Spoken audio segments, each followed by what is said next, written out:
গরিবের মেয়ের বিয়ে বাড়ি যাওয়া ভার্সেস বড়লোকের মেয়ের বিয়ে বাড়ি যাওয়া। মা, হ্যাঁ বল। আমার কিছু টাকা লাগবে। কি করবি টাকা নিয়ে? আরে তুমি জানো না, টেপির বিয়ে। ও, টেপির বিয়ে, তো ওর জন্য একটা কিছু কিনতে হবে না? আর আমিও একটা শাড়ি নেবো ওর বিয়েতে পরার জন্য। না না, ওসব শাড়িটারি কিনতে হবে না, আমার বিয়ের বেনারসিটা আছে, ওইটা পরেই চলে যাবি বিয়ে বাড়িতে।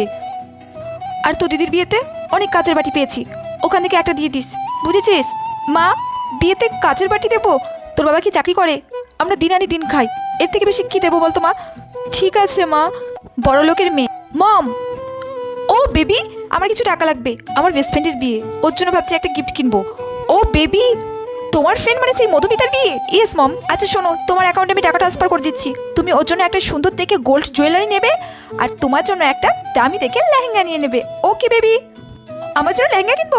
Wow mom, you are the best mom, love you.